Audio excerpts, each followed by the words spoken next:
자, 오현규 선수를 프리미어리그 풀럼이 노립니다. 뜬 소문이 아니고 일단 노리는 것까지는 맞다 라고 볼 수 있거든요. 이게 성사 가능성이 있을지 아니면 반년 전처럼 10만 내다가 무산되는 거 아닐지 현 시점에서 전망해 보겠습니다. 안녕하세요, 볼리티비 박 기자입니다. 오늘 오현규 선수의 풀럼 등 프리미어리그 이적설을 분석하는 시간이고요. 처음 보도가 나온 게 한국시간 26일 새벽인데 제가 말씀드리는 지금이 28일 낮입니다. 한국시간 28일 낮 현재 시점에서 분석을 해보도록 하겠습니다. 자, 지난 이틀 동안 여기 이제 나왔는데 26일 새벽에 나온 보도는 이렇게 첫 출처부터 스카이 스포츠였기 때문에 상당히 의미심장했다. 무슨 영국 소식을 다루는 찌라시라고 할 수 있는 것들 많이 있잖아요. 거기서 얘기하는 것들은 한 10개 중에 1개 이렇게 맞는다는 거죠. 근데 스카이 스포츠가 얘기하는 거는 최소한 출처가 없는 글짓기인 경우는 없기 때문에 가능성은 충분히 킹능성은 있다, 이런 상황이 됐습니다. 자, 이적 시장 흐름을 쭉 문자 중계하고 있던 스카이 스포츠의 기사에 한 문장으로 업데이트가 됐는데 무슨 X나 이런 소셜미디어 업데이트 되는 것처럼 계속 업데이트 되는 걸 돌리거든요. 이런 스카이 스포츠 같은 매체들은. 이런 문장이 있었어요. 풀럼이 PSV 에인트호븐 공격수 리카르도 페피 영입을 위해 2,800만 파운드를 제시했다. 동시에 오현규 영입을 위해서도 행크와도 긍정적인 협상 중이다, 이런 얘기가 있었습니다. 사실 이 풀럼 설에 앞서서 튀르키예의 베식타스로 간다는 설도 있었던 오현규 선수인데요. 벨기에의 푸트발 벨기는 최근 오현규 선수가 불가사의에게 좀 후보 취급을 당해왔는데 이게 경쟁에서 밀렸다가 아니다, 행크가 팔고 싶어서 다치지 않게 아끼는 거라는 그런 분석을 하기도 했습니다. 영국 얘기로 돌아오면요, 영국의 팀토크가 조금 더 다양한 정보가 담긴 기사를 내기 시작합니다. 풀럼뿐 아니라 리즈 유나이티드, 크리스탈 팰리스도 오현규에게 관심이 있다라고 보도를 했고요.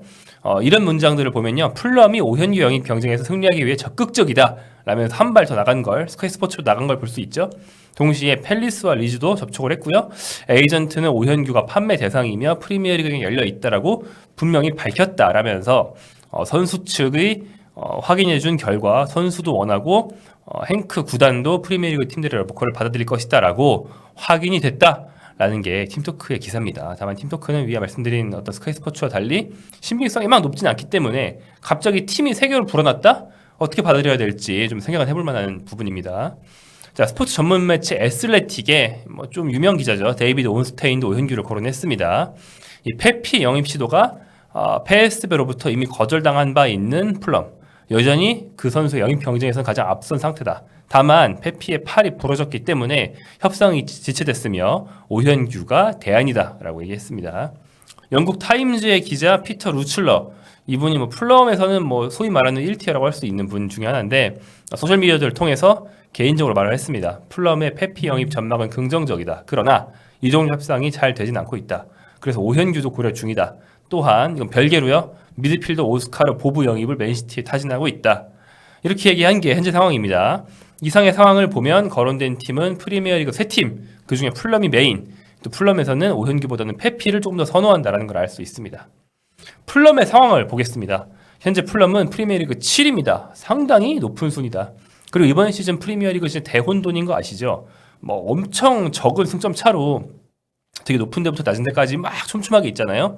그래서 풀럼이 4위 메뉴와 승점 차가 단 4점밖에 안 납니다. 그러니까 지금 조금만 올리면 유로파리그, 살짝만 더 올리면 챔피언스리그까지 볼 수 있는 그런 상황이 풀럼이다. 현재 팀 내 최다 득점자는 2선 자원인 해리 윌슨입니다. 이 선수가 8골을 넣고 있고요. 스트라이커 중에서 최다 득점을 한 선수는 5골을 넣은 라울 히메네스입니다. 근데 5골이라는 수치만 보면 후반기 좀 힘내면 10골 넣을 수 있으니까 나쁜 거 아니야?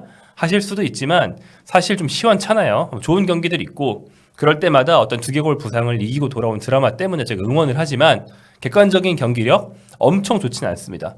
또한 히메네스 외 다른 스트라이커 옵션 호드리고 무니스는 햄스트링도 있고요. 여러 부상으로 이탈해 있습니다. 결국 이 팀은 공격수가 필요한 건 맞아요. 그리고 만약에 공격수가 영입이 된다? 그러면 폼 미친 이 선자원 윌슨이 수비를 분산시켜줄 수 있고요. 이워비 등이 전방으로 떠먹여주는 패스를 넣어주겠죠. 그래서 스트라이커에게 상당히 괜찮은 환경입니다. 가면 잘할 수 있다라는 얘기죠. 여기서 오현규의 경쟁자로 떠오르고 있는 페피가 누군지 잠깐 보겠습니다. 2003년생, 오현규보다 2살 어린 미국 대표 공격수입니다. 다가오는 월드컵에서 개최국 미국의 주전을 먹을 가능성도 있는 선수예요. 굉장히 떠오르는 유망주에서 좀 프로에 딱 정착한 선수로 넘어가는 듯한 나이가 23살이잖아요. 그 정도를 지내고 있는 선수고요. 미국 리그를 거쳐서 독일 아우크스부르크에서의 도전은 잘 되지 않았습니다. 하지만 네덜란드 무대로 넘어와서 일단 정착을 했고요. 팀을 네덜란드 최강팀인 PSV로 옮겨서 더욱더 날아올랐습니다. 이번 시즌 정규리그와 챔피언스리그 모두 주전이 아니거든요. 근데 도합 11골 2도움으로 상당히 돋보이는 출장 시간 대비 득점력을 보여주고 있어요. 그러니까 주전도 가능하지만 조커로서 상당히 괜찮다. 그래서 이미 주전 공격수가 있는 프리미어리그 팀이 이 선수를 데려가서 일단 조커로 쓰다가 잘 크면 나중에 주전으로 올린다라는 시나리오를 노려볼 수 있는 괜찮은 선수입니다. 다만 이 선수의 문제는 부상입니다.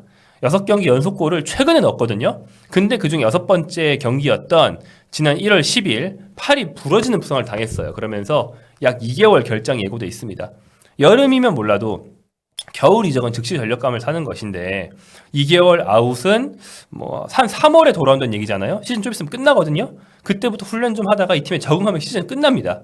그럴 거면 여름에 사지 란 말이 나올 수 있어요. 그래서 2개월 아웃은 1월 영입에 치명적이기 때문에 보도된 바보다 훨씬 결정 기간이 줄어들거나 아니면 이 선수를 사는 팀이 정말 장기적인 목적만 가지고 있지 이번 시즌엔 별로 활용 안 해도 되거나 이렇지 않으면 이 선수 영입은 겨울엔 힘들 수도 있지 않나 생각이 듭니다. 크리스탈 팰리스 상황을 보겠습니다. 마테타가 곧 팔릴 것으로 보입니다. 이 팀은 이제 주전 3톱이라고 할 수 있던 선수 중에서 1년에 한 명씩 계속 나가고 있는 거예요. 그죠? 먼저 올리세가 바이언 갔고 에제가 아스널 갔고 이제 마테타까지 나갈 분위기인데요.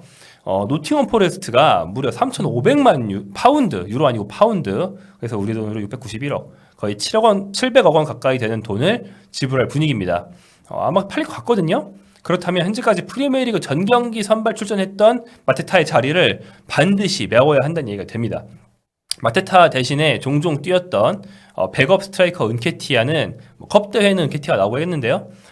다들 아시다시피 전문 스트라이커라기보다는 이 선을 왔다 갔다 하는 멀티 백업인 선수예요. 그리고 스트라이커로서 득점력이 아주 좋은 게 아니고 압박이나 이런 팀 플레이를 잘하는 선수죠. 그래서 아스날 있을 때 쟤는 풀포텐 터져도 제주스 다운그레이드다 이러면서 재능이 있긴 있는데 우리 팀엔 안 맞아 아스날이 이랬던 거잖아요. 아무튼 팰리스로 돌아와 보면은 은케티아가 이런 캐릭터이기 때문에 보강이 무조건 필요하다. 현재 선수들 믿고 시즌을 치를 수는 없는 상황입니다. 또 리즈 상황으로 넘어가 보겠습니다. 리즈 유나이티드는 이 세 팀 중에 공격수 영입이 가장 안 급한 팀입니다. 안 급해요. 왜냐면 한때 잉글랜드 대표였던 칼버트 루인이 부상과 이런 여러 역경을 뚫고 완벽히 부활해서 뜻밖의 맹활약을 해줬기 때문이죠. 다만 칼버트 루인 한 명으로 가는 팀이냐 그렇진 않다. 프리미어리그 23경기 중에서 투톱을 쓴 경기가 9경기, 원톱을 쓴 경기가 14경기. 그러니까 반은 안 돼도 거의 반은 투톱, 칼버트 루인 옆에 다른 공격수들을 더 쓰는 팀입니다. 그리고 그 파트너 자리에는 보통은 루카스 은메차가 뜹니다. 은메차는 스트라이커와 미드필더를 오가는 성향으로서 약간 섀도우 스트라이커처럼 칼버트 루인을 보조하면서도 5골을 넣고 있는데요. 이 선수와 자리, 칼버트 루인의 파트너 자리를 놓고 공존 혹은 경쟁할 수 있는 게 서해로 영입된다면 오현규의 입지죠. 칼버트 루인과도 로테이션 돌고 파트너로도 뛰고 그래서 꽤 많은 출장기회를 잡을 수 있는 상황이다. 물론 칼버트 루인을 밀어낼 수는 없지만 파트너나 이런 로테이션 할 수 있다. 이 정도로 보시면 되겠습니다. 자, 그렇다면 행크는 이번 시즌 주전 스트라이커가 오현규인데 왜 파느냐로 돌아와 보겠습니다. 지난 시즌 득점왕이었던 벨기에 리그 득점왕이었던 톨로 아르코다레를 울버햄튼으로 팔아버리고 오현규를 주전으로 잡았다가 슈투트가르트로 8번 했다가 결국 주저앉는 좀 복잡한 과정을 거쳤죠. 그래서 이번 시즌 분명히 주전이었는데 이번 시즌 행크는 분명히 변화가 필요하긴 합니다. 최근 벨기에 언론 HLN이 낸 어떤 특집 기사를 보면요. 행크뿐 아니고 헨트, 클리프 브리허, 최근에 떠오른 위니옹 생질루와 안더를레흐트 이런 벨기에 7개 강팀이 하나도 빼놓지 않고 전부 다 부진하다. 이런 적은 없다라는 거를 특집 기사로 냈어요. 그 중에서 부진의 정도가 있을 거 아니에요? 가장 부진 중에 좀 덜 부진을 이제 나눠 보면은 가장 덜 부진은 이제 표에 없는 위니옹 생질루아인데 여기 안 보이는 행크는 그 중에서도 두 번째로 문제가 많은 팀. 경보, 윙, 비상 표시가 5개가 최대면은 4개로 상당히 문제가 많은 팀으로 꼽혔습니다. 이미 이번 시즌 중에 감독을 경질한 상태고 최근에 승리도 없고 게다가 이 팀의 장기적인 문제는 돈이 별로 없다는 거예요.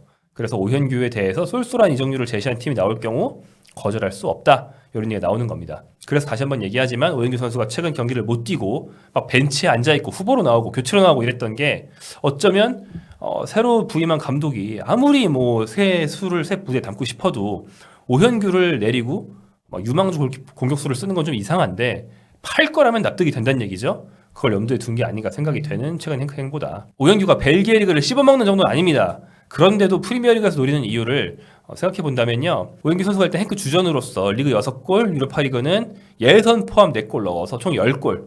나쁘진 않지만 이 정도로 프리미어리그가 노릴까? 이런 생각이 들긴 하거든요. 근데 왜 노리는지 분명히 노리고 있으니까 한 2가지 정도 짐작을 해볼 수 있습니다. 첫 번째는 가성비, 그리고 겨울 이적 시장은 매물이 많지 않은데 오현규는 매물로 등록된 상태다. 이 요인을 생각해 볼 수 있습니다. 이미 행크가 이적이 동의했다가 엎어진 슈투가르트 사례도 있고 최근에 돈이 필요하다는 것도 알려져 있고 그래서 행크가 오현규 판매에 매우 열려있는 것으로 보여요. 그 돈만 지불하면 살 수 있는 공격수 이번 겨울에 많지 않은데 그중에 하나가 오현규다 이렇게 보는 것 같고요. 2천만 유로 정도로 영입이 될 것 같거든요. 행크가 이제 슈투가르트의 이적료를 제시한 거를 받아들였던 그런 액수나 지금 돌아가는 상황을 보면 이 정도는 될 것 같은데 요즘 세상에는 싸다라고 볼 수도 있겠습니다. 두 번째 요인, 현지 스카우트들이 그만큼 오현규를 좋게 본다는 거죠. 오현규는 이제 25, 유망주 나이는 넘어섰지만 큰 물을 경험하면서 다듬어지면 더욱 성장할 수 있는 스타일이다. 그러니까 20대 중반에도 전 더 클 수 있다 이렇게 봅니다. 골을 향해서 돌진하는 저돌성, 또 팀 플레이를 소화하는 성실성, 이 2가지 요즘 축구에서 굉장히 중시하는 트랜지션이 중요하고 개겐 프레싱이 중요한 요즘 축구에서 상당히 중시하는 덕목들을 오현규는 갖추고 있습니다. 그래서 각 팀 스카우트들이 긁어보고 싶어지는 스타일의 소유자라는 것이죠. 충분히 저는 당장 닭주전으로 박을 팀도 물론 좋지만 로테이션으로 프리미어리그에 간다? 이게 오현규 선수한테 상당히 어울리는 자리일 수 있다고 생각이 드는 겁니다. 정리해보겠습니다. 판은 잘 깔려 있습니다. 아까 말씀드린 것처럼 좀 신빙성 있는 매체에서 분명히 프리미어리그 팀들이 오현규를 노린다라고 나왔어요. 그러나 그렇다고 해서 무조건 성사되는 건 아니죠. 지난 여름에 슈투가르트 사가처럼 어이없게 무산되기도 하는 게 이적 시장입니다. 그래서 오현규 선수가 이번 겨울에 프리미어리그가 될 수 있을지는 이적 시장이 닫히는 2월 2일까지 한번 가슴 졸이면서 지켜보면 재밌을 것 같습니다. 물론 그 전에 확정이 되면 너무 좋은 거고요. 아직 며칠 안 남았습니다.